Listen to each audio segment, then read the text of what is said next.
that's where your biology instructor stopped the discussion. Even perhaps at the college level, Biology 101, and even perhaps in your anatomy and physiology class, that's all they've told you, is that mitochondria are the powerhouse of the cell.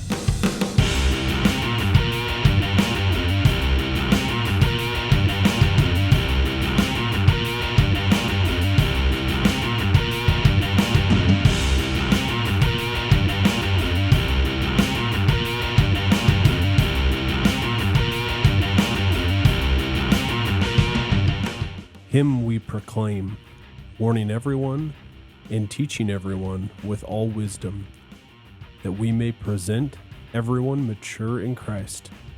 For this I toil, struggling with all his energy that he powerfully works within me. It's Colossians 1, 28 and 29. Welcome to Biblical Anatomy. We're excited to be with you here today a little bit earlier in the day. I try to record these podcasts with natural lighting, so it looks a little darker in here because of the time of day. I like it, but oh well, we'll see how it turns out. But nevertheless, we're here to do what we always do, and that is to teach another biblical anatomy lesson.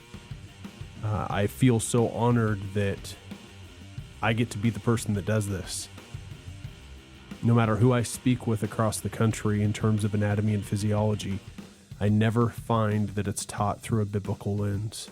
And so I'm so honored that this way of teaching has been saved for me, in a sense, to teach what I feel is anatomy and physiology the correct way. If you're listening as a student from a secular anatomy and physiology class, my heart goes out to you, and I hope that you can use the lessons that we teach through this podcast as supplementative to what should be taught in those secular institutions, but I understand better than anyone, unfortunately, that's not the case. And so, as you go through your semester in anatomy and physiology, keep us in your hip pocket, and we'll help you get through this. We'll help you get through the wrongdoings of it being taught inaccurately by not crediting our Creator God. And we'll also supplement the material that you're being taught with a more one-on-one experience so that you can better understand topics like we have today, and that is the mitochondria. So stay tuned with us as we go week by week, topic by topic. We're excited to do that and excited to share that. Again, my name is Daniel Miller.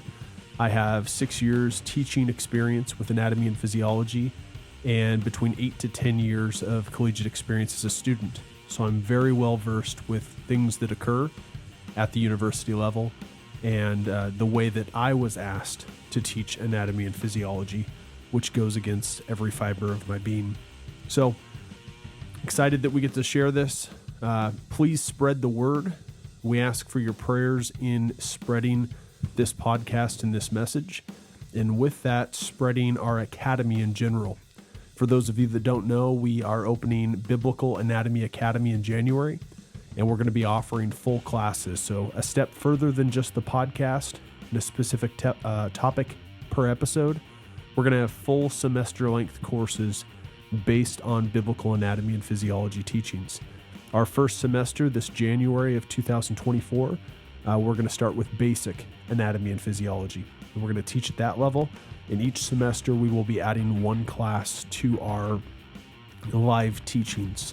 We will have at least one class that will be a live cohort. We're looking for 10 to 20 students to fill those seats. And then we will have everything that we've recorded go to sort of an archive that you can access thereafter for future semesters. So each semester that we go, things are just going to get bigger and bigger, and there's going to be more resources available to students to access from previous semesters' work that we've done. So we thank you for joining us. We ask for your prayers as we build that community and we build that academy, and we also ask for your prayers that you need. And you can reach us at prayers@biblicalanatomyacademy.com. We'd love to hear with you. We'd love to develop relationship and see what your needs are, what prayers that you may have, and what anatomy and physiology needs you may have. Little long-winded intro there, and I apologize for that, but that's what's on my mind in the direction that we're headed. We're in the midst of that right now, and so it's very fresh on my mind. Let's get going with our benefit for today, and that is going to be all things mitochondria. We're going to explain what a mitochondria is, and then we're going to specifically focus on the adenosine triphosphate production and how that ties in with a mitochondria. Before we do that, we'll establish our mission. Our mission is to equip Christian homeschool, gap year, and college students with the understanding that their anatomy is biblical by connecting science with Scripture so they can better understand God's divine handiwork in our lives. Our story for today takes me back to Biology 101, and for many of you, it takes you back to biology in high school, whatever that may have been referred to, college biology, introduction to biology, whatever it was. And your instructor, your teacher, your professor at that time probably drilled in that the mitochondria is the powerhouse of the cell. As I say that, you probably shake your head and remember that very well. In fact, if you ask me, what are the things I remember from my high school biology class, it's two things. Where sodium goes, water shall follow, and the mitochondria is the powerhouse of the cell. Well, our biology instructors got it partially correct. Today I'm going to show you what they got wrong, and I'm going to show you how to fix that or how to remember that saying in the future. Okay? We won't talk about sodium. We've talked about that in the past, and we'll talk about it in the future, but today's topic is mitochondria. It is a double-membraned organelle. We've talked about organelles before. Organelles exist within a cell. They're like little organs of a cell, things like the nucleus, mitochondria, ribosomes, endoplasmic reticulum, Golgi apparatus, those sorts of things. Those are all organelles within a cell. Today, we're sort of picking on mitochondria because of its role with adenosine triphosphate. Now, if you're new to the show, I enunciate things and I make sure to avoid acronyms as much as possible. So if you're not familiar with adenosine triphosphate and you are familiar with ATP, I hope that you connect the dots because I try to break the habit of using acronyms like ATP in DNA and make sure we're replacing them with what they actually stand for. So we don't get to our junior year of college and we're saying ATP and DNA, but we can't exactly remember what they stand for. A lot of professions, and nursing specifically, as I've taught many nursing students over the years, have a ton of acronyms, and I find the further you get down the road in your education, the less likely you are to remember what those acronyms actually stand for, and that's important to do. So, a double-membraned organelle that produces adenosine triphosphate. To dive in a little bit at that membrane, remember that our membranes are phospholipid bilayer structures, and they have an organization of phospholipids.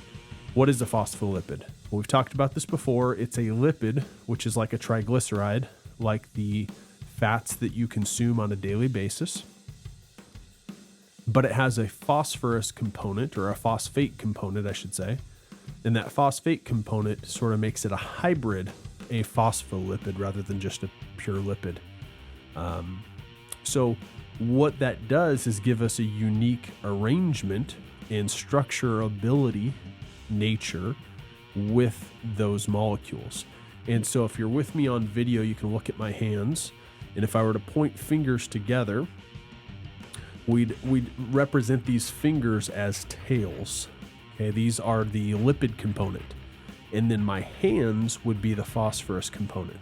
Okay, so you have sort of this ball or this sphere, and then you have tails extending from that.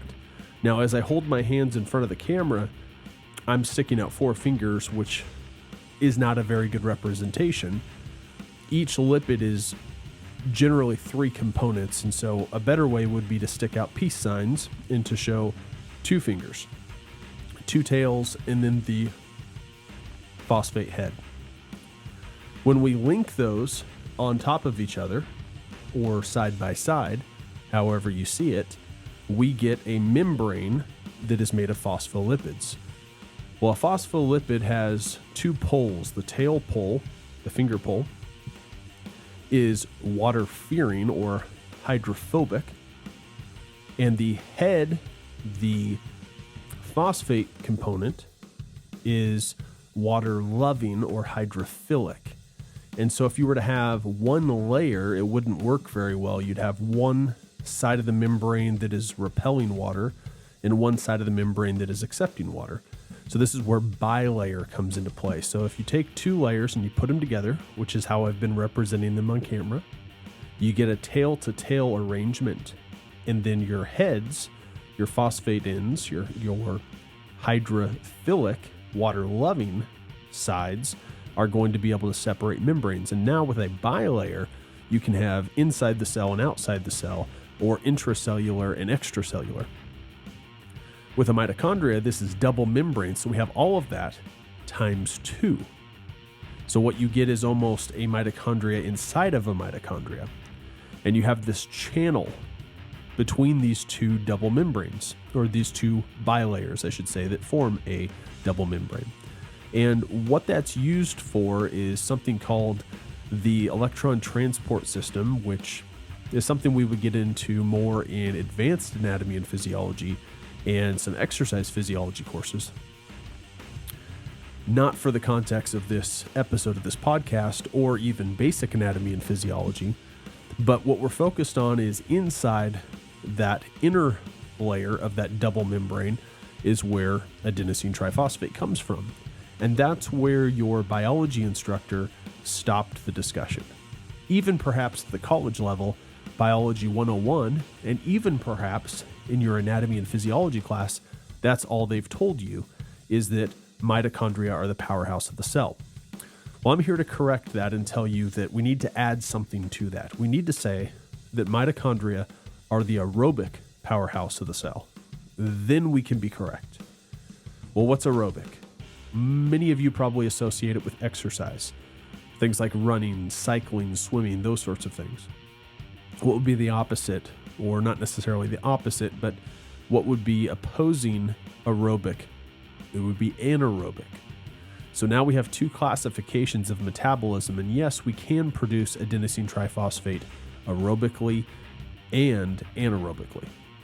So now we're taking a step deeper into the world of exercise physiology here and getting it correct by distinguishing aerobic versus anaerobic. So again, mitochondria are the aerobic powerhouse of the cell. Why does this matter? Well, not every cell has a mitochondria. Can every cell produce adenosine triphosphate?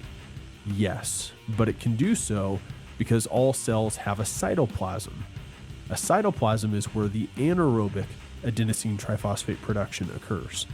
Since all cells do not have a mitochondria, we can't say that all cells can produce aerobic adenosine triphosphate. We could be very general and say that all cells can produce adenosine triphosphate, but if we want to go that extra layer deep, we need to be specific and say that it's anaerobic adenosine triphosphate.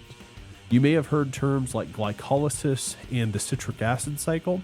These are simply the cycles or the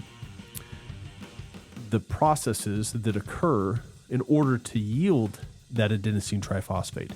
Glycolysis is an anaerobic means of yielding adenosine triphosphate, and the citric acid cycle is an aerobic means of yielding adenosine triphosphate. So keep that in mind when you're going through a biology course or you're going through an anatomy and physiology course, that it does matter which form of adenosine triphosphate we're speaking to because it varies the location, cytoplasm versus mitochondria, and it varies the method, glycolysis, versus the citric acid cycle. So I'll give you an example to kind of wrap this up here. An example would be an erythrocyte where this would matter, because in a mature erythrocyte that is actually cycling through our blood system, there are no mitochondria within that erythrocyte. The erythrocyte is full of hemoglobin. We'll save that topic for another day, but you may know that hemoglobin accepts oxygen and carbon dioxide and exchanges them where needed in the body. That is so important that we're able to design the cell.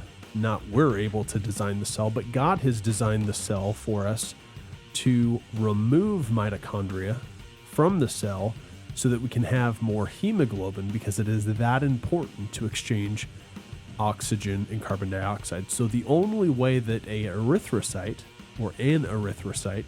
can produce adenosine triphosphate is through glycolytic means, specifically anaerobic means. So consider that when you're learning anatomy and physiology and you're going through these different cells. And the earlier you start learning about aerobic metabolism versus anaerobic metabolism, the better off you'll be in the long term. Now, as we begin this podcast, and we're on episode 10 or so, we're going to have a lot of terms that come up that are confusing. The hardest semester of anatomy and physiology is your first one, because you're learning a new language, you're learning all these new terms, and you're trying to make sense of the big picture. It's kind of like, I'll mention the movie series Harry Potter because my wife likes it. I do not. But there's 8 movies, right? 9 movies, whatever it is. And with those movies, if you were to just be dropped in somewhere and given kind of the cliff notes of each movie, or maybe just one movie, you're going to be lost in the big picture. Well, that's kind of how anatomy and physiology is in your first semester. You're given sort of the main points about all the different systems. And at the end of the semester, we slap a grade on it and say, see you later. And depending on your major, you may go on to another anatomy and physiology class, you may not. But in no way is your understanding of anatomy and physiology concrete at that point. You have to take further semesters and watch all the movies, or watch the movie again for it to make sense. So bear with me in these first few episodes. Actually, truth be told, the first probably 30 episodes or so. There's going to be a lot of foundation building that we are going to then use to our advantage later on down the pathway, and start to connect these things as we begin to understand multiple concepts and bring it together. Now, ideally, you're in an anatomy and physiology class as well, either with us or at your institution that you're affiliated with, whether that be high school or college. And this is sort of fitting into all that, and you're starting to connect dots. It would also be advantageous to pair certain classes together. So if you're looking to take anatomy and physiology, you may want to take a medical terminology along with it, because they're going to work with each other to help that out. You may also want to take a chemistry class, and the next semester you may want to take a physics class to help you with the biomechanics and those sorts of things. If you haven't already taken a general biology, that may be a good time to take a general biology.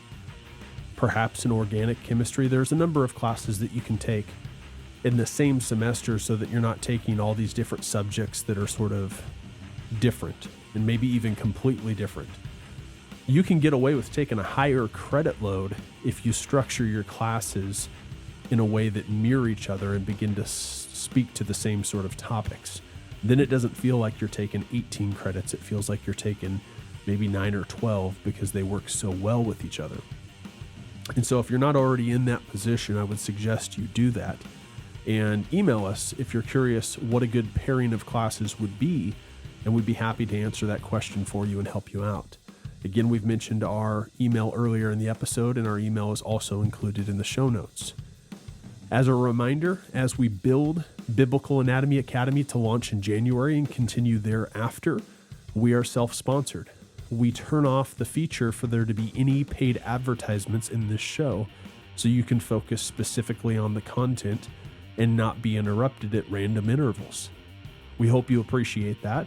We know as listeners of podcasts ourselves, we appreciate that when that is done on the podcast that we're listening to. And the way that works is through reviews, referrals, and admissions to our academy.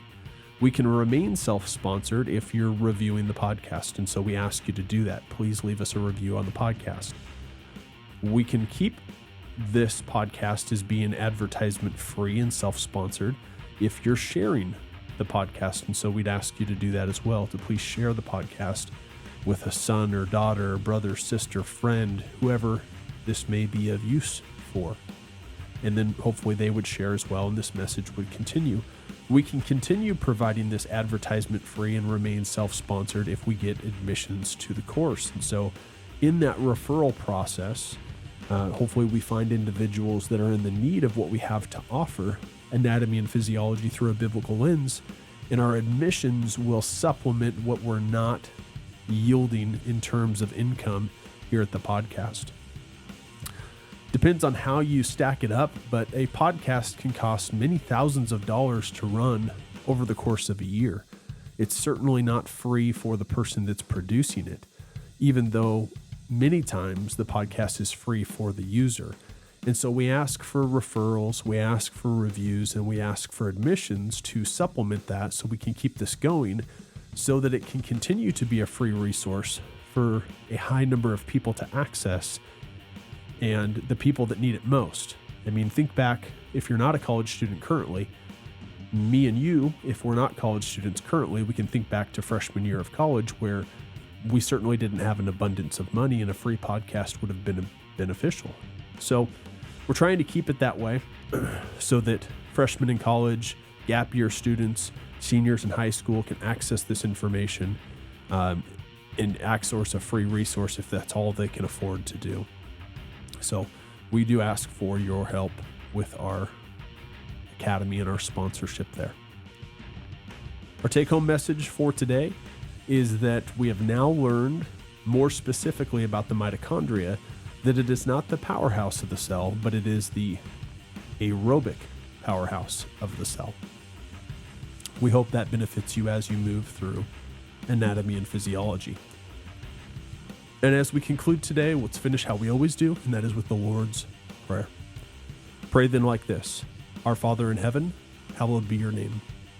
Your kingdom come, your will be done, on earth as it is in heaven. Give us this day our daily bread, and forgive us our debts as we also have forgiven our debtors. And lead us not into temptation, but deliver us from evil. Amen.